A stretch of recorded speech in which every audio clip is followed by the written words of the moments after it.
श्री स्वामी समर्थ. जय जय रघुवीर समर्थ. स्वागत आहे तुमचं सर्वांचं. तर स्वामी महाराजांचे 9 गुरुवार व्रत अत्यंत फलदायक आणि सर्व मनोकामना पूर्ण करणारे, स्वामी महाराजांचे शीघ्र फल देणारे 9 गुरुवारचे व्रत. हे व्रत कसं करायचं, पूजा कशी मांडायची, त्यानंतर उद्यापन कसं करायचं, दुसऱ्या दिवशी पूजेच्या नंतर उत्तरांग पूजन कसं करायचं, याबद्दल संपूर्ण माहिती या व्हिडिओमध्ये. तर व्हिडिओ शेवटपर्यंत बघा. स्वामी महाराजांचे गुरुवार ही 9 गुरुवारचं व्रताचं आपल्याला सर्वप्रथम एक पुस्तक लागणार आहे. त्यानंतर महाराजांची मूर्ती, फोटो आणि अशी पूजा तुम्हाला मांडून घ्यायची आहे. तर साहित्य काय लागणार आहे ते आपण बघू. अशी स्वामी महाराजांची मूर्ती असेल तर मूर्ती, त्यानंतर महाराजांचा फोटो असला तर फोटो पूजेमध्ये ठेवा. त्यानंतर आपल्याला घंटा आणि त्यानंतर महाराजांचं नवव्रताचं पुस्तक, नारळ, त्यानंतर पूजेचं साहित्य. पूजेचं साहित्य काय लागणार आहे इथे मी दाखवते. तर एक कलश, तुळशीचे पानं, फुलं, हळदी कुंकुम, त्यानंतर महाराजांना अर्पण करण्यासाठी जानवं, हे वस्त्र, अक्षत, महाराजांना नैवेद्यासाठी दूध, फळ, त्यानंतर गणपती बाप्पांना प्रसादासाठी साखर आणि शेंगदाणे, त्यानंतर महाराजांना लावण्यासाठी अत्तर. असं सर्व साहित्य तुम्हाला आधी तयार करून घ्यायचं आहे. आणि त्यानंतर आपल्याला आता पूजा मांडायची आहे. पूजेसाठी तुम्हाला पहिल्यांदी चौरंगावर असं बसणं पिवळ्या कलरचं अंथरून घ्यायचं आहे. त्यानंतर तुम्हाला गणपती पूजन करायचं आहे. गणपती पूजन कोणत्याही सेवेत आणि कोणत्याही व्रतामध्ये आपल्याला आधी गणपती पूजन करायचं असतं. तर गणपती पूजनासाठी तुम्हाला अशी विड्याची 2 पानं घ्यायची आहे, जोड पानं, त्यावरती एक सुपारी घ्यायची आहे आणि नंतर आपल्याला गणपती पूजन करायचं आहे. तुम्ही कोणताही मंत्र म्हणा पूजन करताना. मी वक्रतुंड महाकाय हा मंत्र म्हणते आणि गणपती आवाहन करण्यासाठी आपल्याला गणपतीचा ओम एकदंताय विद्महे वक्रतुंडाय धीमहि तन्नो दंती प्रचोदयात हा मंत्र म्हणायचा आहे. त्यानंतर तुम्हाला हळदी कुंकुम आणि अक्षत अर्पण करायचं आहे. त्यानंतर गणपती बाप्पांना फूल अर्पण करायचं आहे आणि त्यानंतर आपल्याला नैवेद्य दाखवायचा आहे. तर नैवेद्य मी इथे साखर आणि शेंगदाण्याचा नैवेद्य घेतलेला आहे, तो गणपती बाप्पांना इथे दाखवलेला आहे. आता त्यानंतर आपल्याला तुम्हाला जोड पानावर असं घंटा देवाचं पूजन करायचं आहे. हे पूजन केल्यानंतर हे पूजनही तुम्हाला यासाठी 2 अशी खाऊची जोड पानं लागणार आहेत. त्यानंतर महाराजांचं हे 9 गुरुवार व्रताचं पुस्तक लागणार आहे. त्या पुस्तकाचंही तुम्हाला पूजन करून घ्यायचं आहे आणि त्यानंतर आपल्याला व्रताला सुरुवात करायची आहे. हे व्रत तुम्हाला शुक्ल पक्षातल्या कोणत्याही गुरुवारी प्रारंभ करायचा आहे.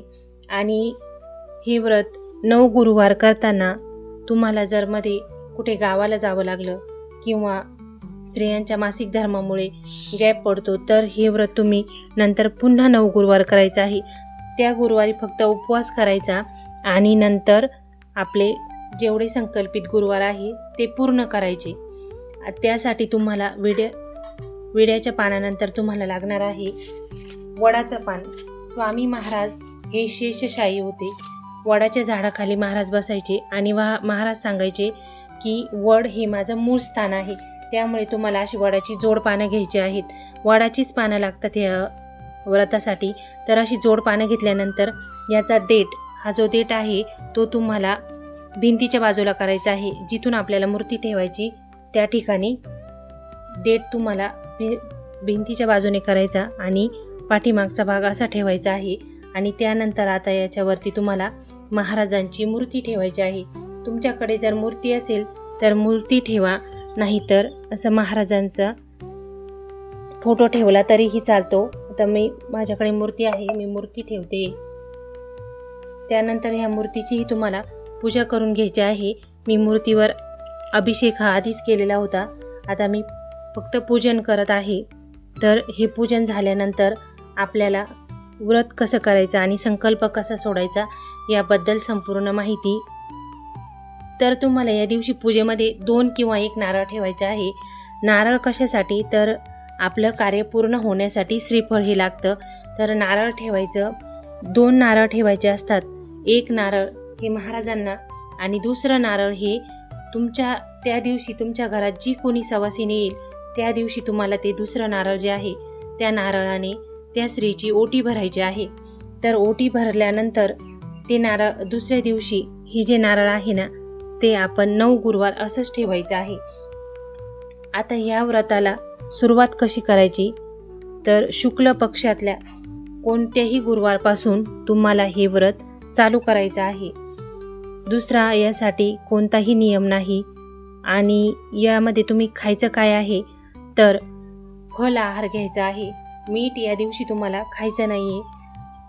फक्त हेच लक्षात ठेवा की ह्या गुरुवारी तुम्हाला मीठ खायचं नाही. आता मी हे वस्त्र आहेत महाराजांना ते आपण अर्पण करायचे आहे आणि त्यानंतर जानवं अर्पण करायचं आहे.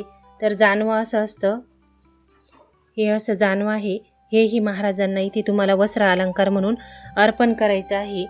आणि त्याच्यावरही हळदी कुंकुम आणि अक्षत तुम्हाला अर्पण करायचे आहे. त्यानंतर मी इथे प्रसादासाठी दूध ठेवलेलं आहे महाराजांना. तुमच्याकडे जो कोणता गोड प्रसाद असेल तो तुम्ही ठेवू शकता. महाराजांना शिराही ठेवू शकता. आणि संध्याकाळी पोथीचं वाचन झाल्यानंतरही तुम्ही जी काही भाजी पोळी बनवता त्याचा नैवेद्य महाराजांना दाखवू शकता.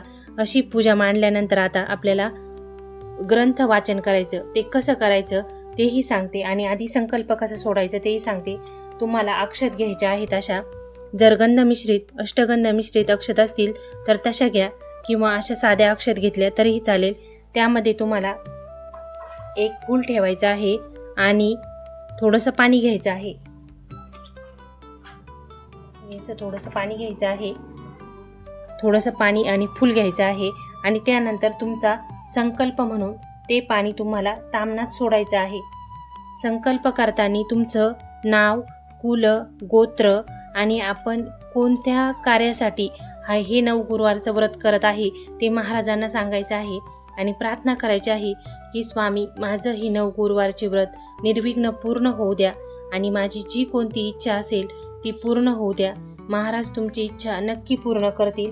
तर व्रताला सुरुवात कशी करायची आणि अध्याय काय वाचायचा, तर तुम्हाला सर्वप्रथम अशी पूजा मांडून घेतल्यानंतर ह्या व्रताला सुरुवात करायला महाराजांची जी नामावली आहे ती सर्वप्रथम तुम्हाला वाचून घ्यायची आहे. महाराजांची जी नामावली आहे त्या नामावलीत महाराजांचं जे प्रत्येक नाव आहे ही आहे नामावली. अशी नामावली तुम्हाला त्या दिवशी सर्वप्रथम वाचायची आहे. त्याच्या आधी तुम्हाला स्वामी स्तवन घ्यायचं आहे. महाराजांची सेवा आपण कोणतीही सुरू करताना आधी महाराजांचं स्वामी स्तवन घ्यायचं आणि त्यानंतर हे महाराजांचे यात मी तुम्हाला 2 नाव वाचून दाखवते.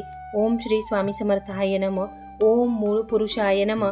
असं प्रत्येक वेळेला तुम्ही एक नाम घेतल्यानंतर तुम्हाला हे प्रत्येक एक पान एका नामासाठी महाराजांना अर्पण करायचं आहे. असे तुम्हाला जितके नामं आहेत तितके नामावलीला तुम्हाला एक तुळशीचं पान अर्पण करायचं आहे. नसतील एवढे तुळशीचे पानं तर 1 किंवा 11 तुळशीचे पानं तुम्ही अर्पण केले तरीही चालतात. त्यानंतर महाराजांची व्रतकथा वाचायची आहे. ती व्रतकथा वाचल्यानंतर तुम्हाला आरती म्हणायची आहे. व्रतकथा ही छोटीशीच आहे, अगदी 5 मिनिटात वाचून होते.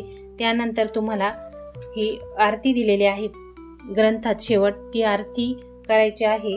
आणि त्यानंतर तुम्हाला गोड नैवेद्य दाखवून पूजेची सांगता करायची आहे.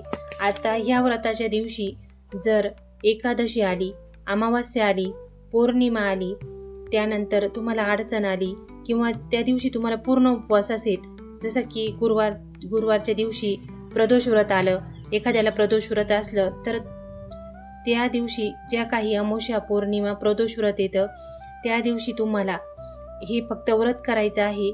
आणि त्या दिवशीचा उपवास तुम्हाला 9 गुरुवारमध्ये धरायचा नाही आहे. 1 गुरुवार तुम्हाला जास्तीचा करायचा आहे. गावाला जावं लागलं किंवा महिलांचा मासिक धर्म आला तर तो गुरुवार तुम्हाला गृहीत धरायचा नाही.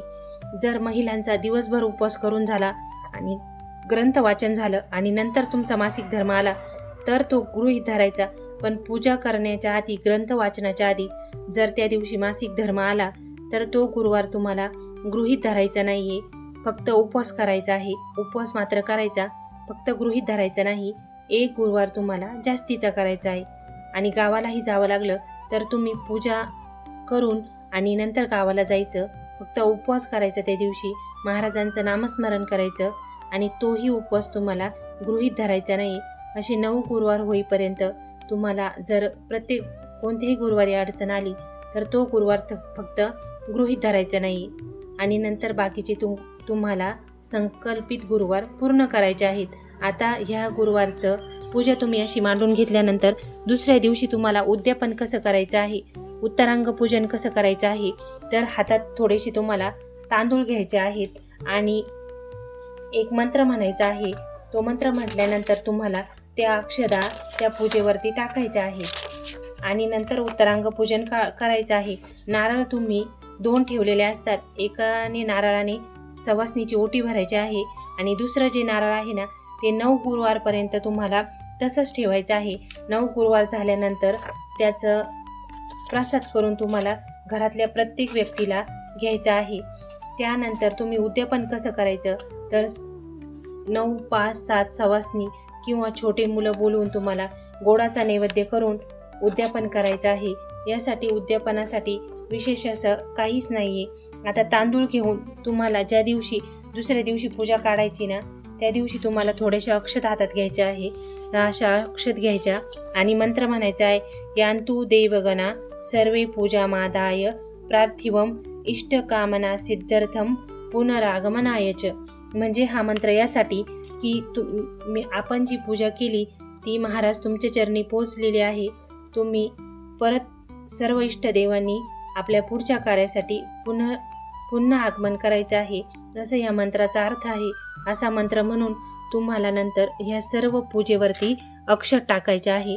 मग आपलं उत्तरांग पूजन होतं आणि हे फुलं किंवा आपण ठेवलेलं वाहिलेले अक्षत, त्यानंतर जानवं, वस्त्र हे सगळं तुम्हाला एका पिशवीत ठेवून ती वडाच्या किंवा पिंपळाच्या अशा मोठ्या झाडाच्या बुंद्याशी ठेवायची आहे. आणि त्यानंतर असं 9 गुरुवार तुम्हाला करायचं आहे किंवा तुम्ही 9 गुरुवारपर्यंतही हे सर्व पूजा ठेवू शकता एखाद्या पिशवीत आणि नंतर तुम्ही ही पाण्यात प्रवाहित करू शकता किंवा पिंपळाच्या किंवा वडाच्या झाडाखाली हे ठेवून येऊ शकता. तर तुम्हाला व्हिडिओ कसा वाटला हेही कमेंटमध्ये नक्की सांगा आणि तुम्हाला जर काही प्रश्न असेल तर विचारू शकता. चॅनलवर नवीन असाल तर सबस्क्राईब करा आणि स्वामी महाराजांचे 9 गुरुवार व्रत नक्की करून बघा. खूप फलदायी आणि अत्यंत शीघ्र फल देणारे असे हे व्रत आहे. तर नक्की करा आणि स्वामी महाराजांची कृपा मिळवा. तुमचा आजचा दिवस स्वामीमय आणि आनंदात जाओ हीच महाराजांचरणी प्रार्थना. श्री स्वामी समर्थ. जय जय रघुवीर समर्थ.